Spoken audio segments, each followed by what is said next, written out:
Oi pessoal, hoje eu vou falar sobre O Apanhador no Campo de Centeio, um dos meus livros preferidos.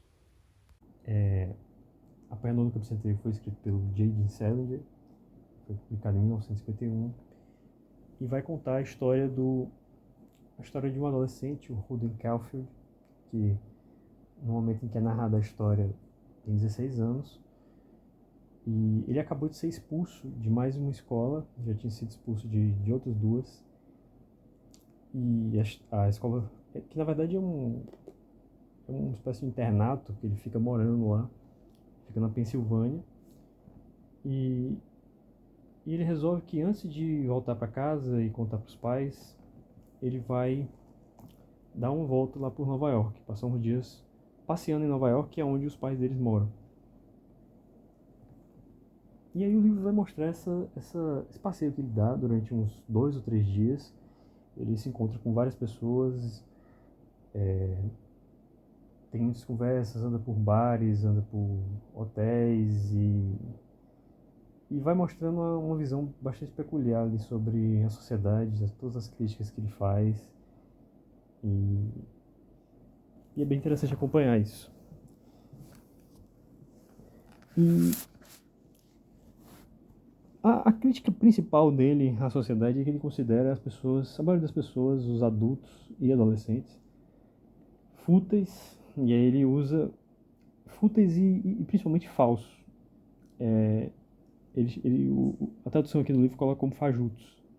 Né? Em inglês é phone e a tradução colocou como fajuto. Então ele constantemente utiliza essa palavra para se referir a outras pessoas. E, os poucos crianças e adolescentes que ele gosta são os irmãos dele, o irmão mais velho, o DB, só que ele acha que ele também se está se tornando fajuto, ele também se vendeu, porque o DB é escritor e ele diz que o Rowling fala que ele escrevia contos muito bons, só que ele se vendeu para Hollywood, então ele está escrevendo roteiros e ele acha o cinema, enfim, muito inferior e ele faz muitas críticas aqui a filmes e atores. É engraçado acompanhar essas, porque justamente ele acha um fingimento, ele acha uma coisa forçada, e é interessante porque o próprio autor do livro, Salinger, aparentemente também não gostava muito de cinema, porque nunca deixou o livro dele ser adaptado para o cinema.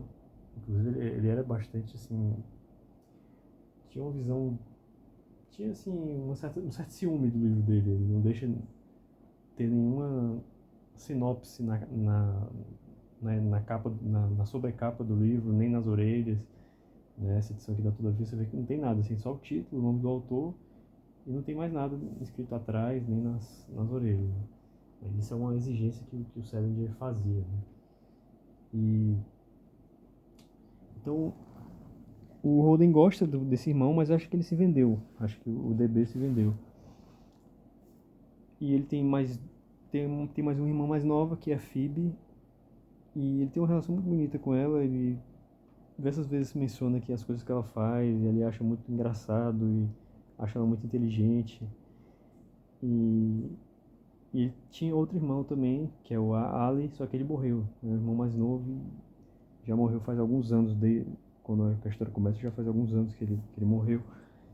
E ele sofre muito ainda com a morte desse irmão e achava ele muito inteligente também. Ele conta várias coisas que ele fazia junto com o irmão.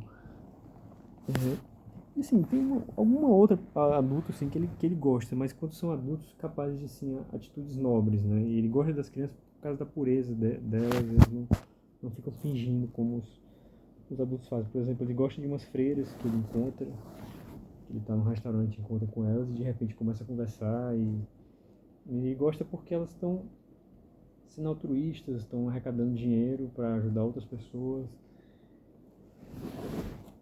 E mas realmente são poucos adultos que ele realmente gosta. E assim, quem não gosta do livro geralmente diz que o Holden é um personagem chato, é um rebelde sem causa. Mas eu discordo de ser um rebelde sem causa, porque muitas dessas críticas que ele faz à sociedade tem bastante sentido. Óbvio que ele tem também algumas antipatias aí que são gratuitas. Assim como qualquer pessoa tem antipatias gratuitas, né, sem sentido.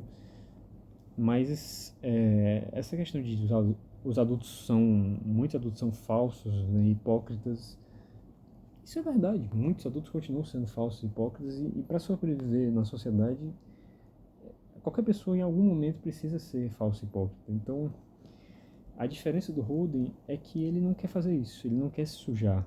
Tanto que ele fala, em um momento do livro, que o que ele queria realmente fazer era fingir que era surdo-mudo e se mudar para uma cabana no meio do mato, e aí ninguém nunca mais ia ficar incomodando ele não ia precisar ficar sendo fajuto, e não ia se sujar como as outras pessoas fazem, né? E é curioso que o próprio Salinger também se isolou no campo a partir de determinado momento. Ele não respondia a entrevistas e não tirava foto, realmente vivia uma vida bem reclusa.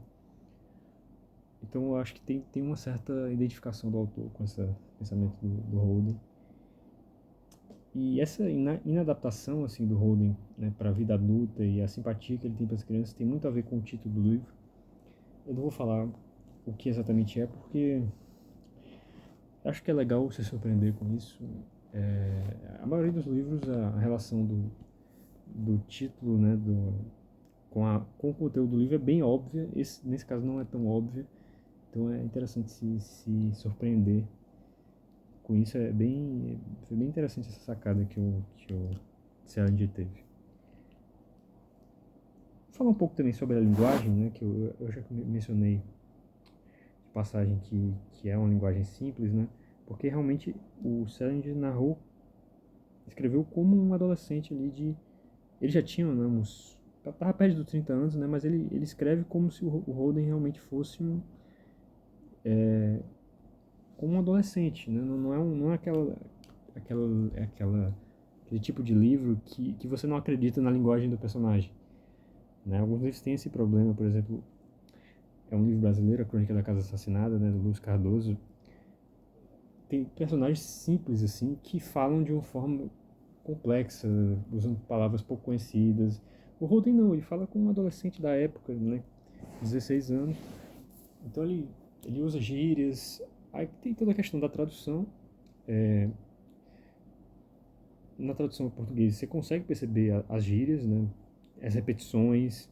Essa palavra fajuto, que é uma palavra meio estranha, não é exatamente uma gíria, né, mas é usada assim de uma forma excessiva, assim.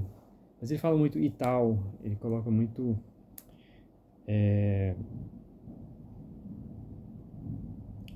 enfim, agora me fugiu aqui. Por exemplo, ele fala sei lá o que no final das frases, né?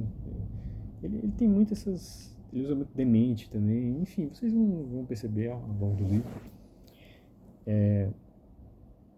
Eu fiquei interessado em saber se. Que não são. Algumas gírias não são exatamente. Não são exatamente as de hoje, de um adolescente de hoje em dia. E realmente ficaria estranho se fosse um adolescente de hoje em dia, se o livro é dos anos 50.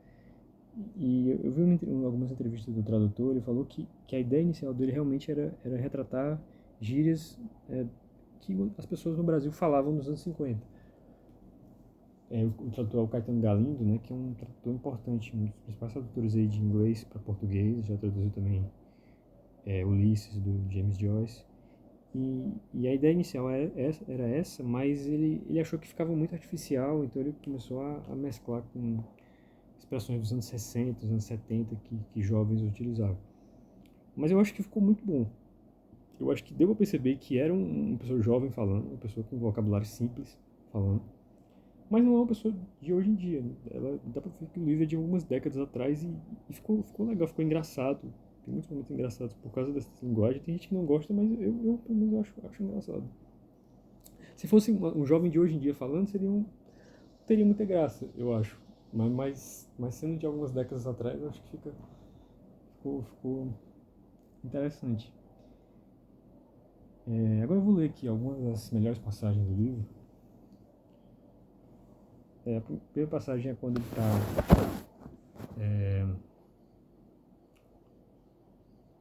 Ele está falando um pouco de uma das escolas que ele estudou. Um dos maiores motivos de eu ter saído da Elkton Hills era que eu estava cercado de gente fajuta, e só.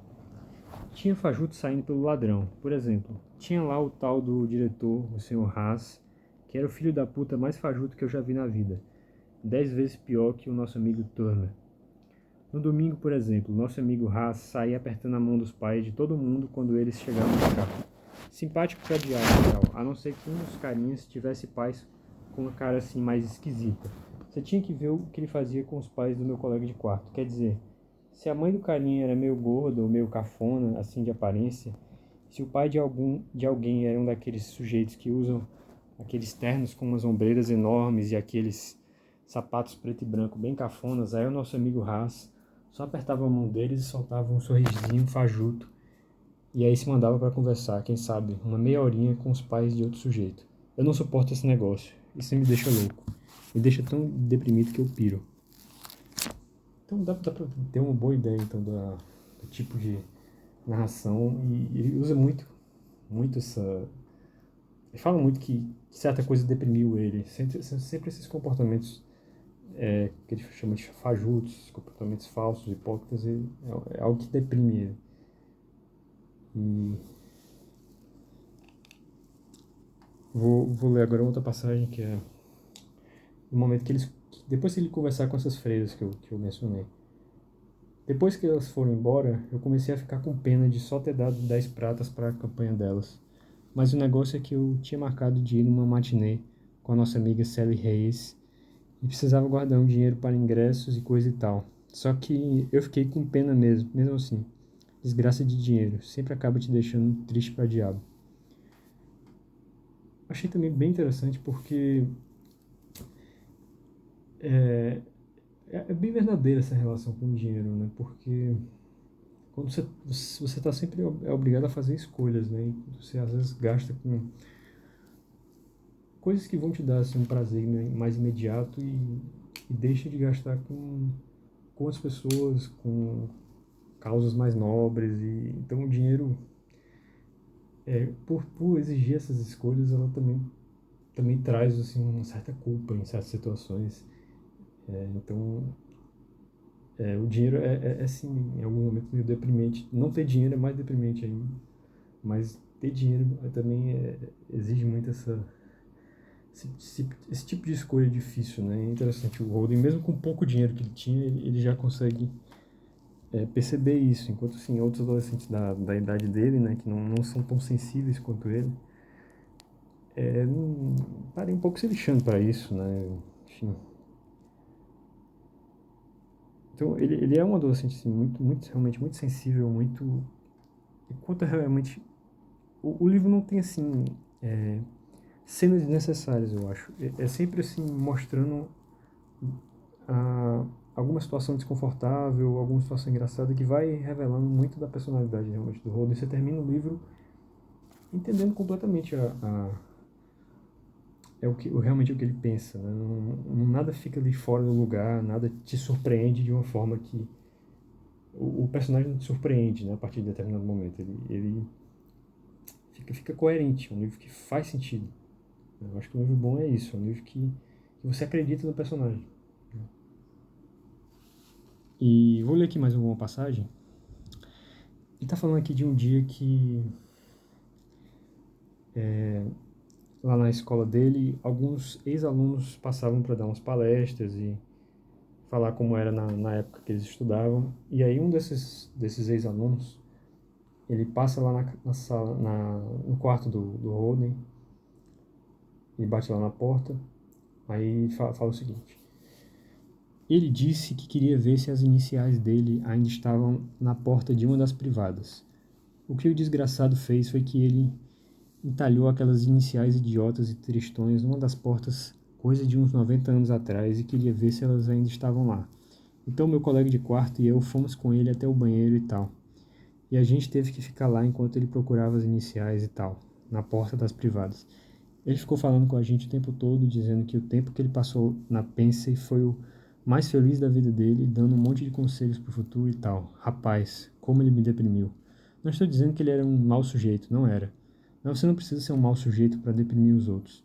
Você pode ser bacana e tal, e deprimir mesmo assim. A única coisa que você precisa fazer para deprimir alguém é dar um monte de conselhos fajutos enquanto fica procurando as tuas iniciais numa porta da privada. Dá para ter então uma boa ideia assim do tipo de coisa que deprime eles, assim, essas situações também ridículas e eu achei interessante essa passagem. E vou ler mais outra, que é já mais no fim do livro, mas não é um spoiler. Um dos professores dele, ex-professores dele, tá dando um conselho para ele. O Holden tinha reclamado de um outro professor dele, que não gostava do método de avaliação dele. E aí esse professor vai dar esse conselho para ele. Tudo bem, os senhores Vinson. Quando você superar todos os senhores Vinson, que é esse professor que o Holden não gostava, vai começar a chegar cada vez mais perto. Quer dizer, se você quiser e se for atrás, esperar do tipo de informação que vai te ser muito, mas muito cara. Entre outras coisas, você vai descobrir que não é a primeira pessoa da história a ficar confusa e assustada e até a sentir repulsa pelo comportamento humano. Você não está de modo algum sozinho nessa posição. Vai ficar empolgado e estimulado ao descobrir. Muitos, mas muitos homens tiveram problemas morais e espirituais tão grandes quanto os que você tem agora. Para nossa felicidade, alguns deles registraram seus problemas. Você vai aprender com eles, se quiser. Exatamente como algum dia, se você tiver algo a oferecer, alguém vai aprender alguma coisa com você. É uma reciprocidade linda. E não é educação, é história, é poesia. E é exatamente o que o apoiador do Campo Centeio faz. É também um registro de uma pessoa perturbada com problemas espirituais, morais muito sérios, né? E uma pessoa de atualmente consegue aprender com isso, consegue ver que ela não está sozinha nesse tipo de situação. Então achei bonito o que o professor dele aqui fala, e é uma cena bem importante. Não vou falar mais coisa, porque senão vai acabar sendo spoiler, mas eu achei interessante ver isso, mencionar isso aqui. Eu queria fazer mais alguns comentários com spoiler, então, para quem não leu o livro ainda, e se importa com spoiler, eu não recomendo que assista. Então eu queria que vocês comentassem aí o que vocês acharam, se vocês ficarem interessados no livro. Enfim, dá um like, se inscrever no canal, que isso ajuda o canal a crescer. E agora eu vou fazer então esses comentários com spoiler e alguns comentários breves aqui, só sobre 2 pontos. Primeiro sobre esse comentário que esses conselhos que o professor Antolini estava dando. Logo depois, assim, eu achei interessante porque o Holden conversa com muitas pessoas ao longo da história, e eu acho que esse é a única pessoa que realmente está... Tem a irmã dele também, né? Mas a única pessoa que está realmente interessada nele. A irmã também está, só que a irmã não compreende ele. Então o professor Tolinho é uma pessoa que está interessada nele e compreendeu ele. Então, quando chega finalmente esse momento, o Holden está cansado demais para ouvir, ele está morrendo de sono. Então, eu achei curioso isso, porque, por exemplo, ele tenta conversar com a prostituta obviamente não está interessada nele. Ele tenta conversar com aquele colega que é alguns anos mais velho, tenta pedir alguma ajuda para ele, o colega também está se lixando para ele. E ele está sempre tentando conversar, sempre tentando essa aproximação com outras pessoas. Ele conta aquelas meninas lá no bar também, elas não se importam. E quando finalmente chega o momento, aí o Holden está cansado. E era um bom conselho que o professor Antônio estava dando. Era diferente do professor lá do começo do livro, o professor Spencer, que dá uns conselhos que são totalmente genéricos. Ele acha só que o Holden é um estudante vagabundo, que não se esforça simplesmente porque quer. Pode até ser verdade, mas não é simplesmente vagabundagem. Ele realmente tem um problema mais profundo ali com a sociedade e com a falta de sentido que ele percebe. Ele não se importa com as consequências e ele não está interessado nos prêmios que a sociedade pode dar a ele. Ele até fala no começo que que um diretor falou para ele que a vida é um jogo, mas esse jogo ele não está interessado nas recompensas do jogo, porque ele até fala, ele não tem vontade de ser advogado, não tem vontade de ser cientista, né? Se eu for advogado, como é que eu vou saber se eu estou advogando só pelo dinheiro ou só ou é para realmente ajudar as pessoas, né? Então ele acha o estilo de vida muito fútil, ele não quer ficar. Ele até fala lá quando tá conversando com a Sally Hayes, né? Não vai ser assim tão legal como ela tá falando. A gente vai ter que ficar dando muito de telefonema inútil, vai ter que ficar postando cartão postal e não sei o que, enfim. Ele não está interessado. E então realmente é um problema sério. E aí o professor Antolini parece, né, perceber realmente essa irritação mais profunda dele, fala que o Holden está procurando uma coisa que um ambiente que ele está se encaminhando para uma queda que é reservada para pessoas que acham que o seu ambiente não pode oferecer o que elas querem e desistem de procurar antes de realmente começar a tentar, né? Antes de realmente começar a tentar, ele já desiste. E aí ele fala que em algum momento ele vai chegar a essas informações que ele realmente vai se importar e isso realmente passa pela educação de qualquer forma. Então é um conselho interessante. E eu achei assim, uma crueldade do série de colocar justamente nessa parte um assédio, né, do professor Antolini. O Holden tá dormindo e ele faz um cafuné na cabeça do Holden, e o Holden já tinha passado por esse tipo de situação. Ele menciona que já tinha sido assediado né, e isso também explica assim, muito o comportamento complexado assim, do Holden, né, esses traumas que ele sofreu também, a morte do irmão, o fato dos pais serem muito afastados dele. E depois o Holden fica em dúvida assim, se realmente foi um assédio ou era só porque o professor Antolini tem esse costume de fazer cafuné na cabeça de alunos que ele gosta, mas sem segundas intenções, é simplesmente uma coisa afetiva, assim, quase paternal, porque afinal de contas o professor Tolini gosta do Holden, não atendeu o telefonema nele no meio da noite, o professor Tolini é amigo do pai dele, é quase como se fosse um tio ali, um padrinho, não que um tio ou padrinho não possa, né, abusar de uma criança, adolescente, né, mas ele ficou em dúvida se era realmente se tinha essa intenção de abusar dele, né? Depois ele fica em dúvida, apesar de no primeiro momento ele, né, sair assustado e desesperado de lá. Mas depois ele fica em dúvida, e eu também fiquei em dúvida também, quando ele levantou isso, eu fiquei, realmente será que é? Porque eu até fiquei triste assim quando aconteceu essa, essa cena, porque eu tava gostando do professor Antolini, até então, dos conceitos que ele tava dando, e aí de repente acontece isso, assim, eu achei assim uma crueldade do autor. Eu queria que vocês comentassem o que vocês acharam, se realmente acho que foi um assédio. A gente não tem muitos elementos para afirmar que é ou se não é, né? Porque afinal de contas o professor Antolini só aparece nessa cena, né? O Holden gostava dele, menciona que ele já teve uma atitude nobre que ele achou na antiga escola que ele estudou, porque ele ajudou um menino lá que tinha caído, tinha se jogado, né, e tinha morrido. Ele ajuda lá ele coloca o casaco dele sem se importar se ele estava morto, sem se importar se o casaco ia ficar todo ensanguentado. Ele achou isso uma atitude nobre assim, do professor Antolini, e ele gostava dele realmente. Mas fora isso a gente não tem muitas informações para saber do caráter do professor. Mas eu queria que vocês opinassem, o que vocês acham. O que vocês acharam também assim do conselho do professor Antolini? Vocês acham que realmente era um conselho assim apropriado para o Holden, se aquilo ia ajudar o Holden? Eu fiquei porque eu li assim, muitas resenhas sobre isso, mas eu não vi assim, comentários específicos sobre isso.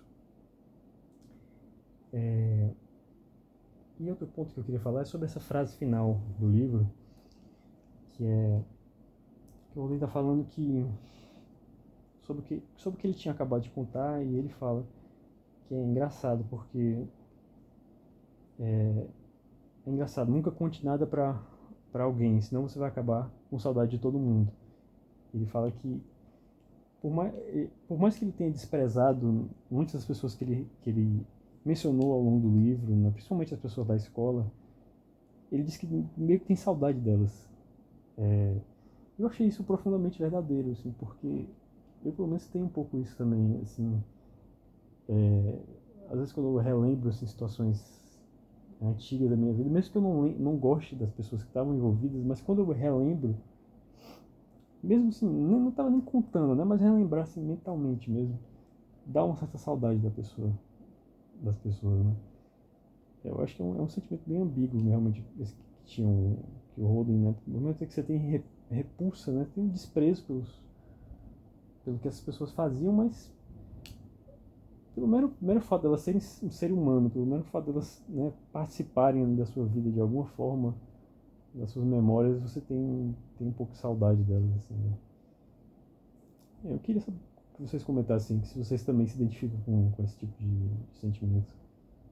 Eu achei um final assim, perfeito assim, pro livro. Achei bem coerente.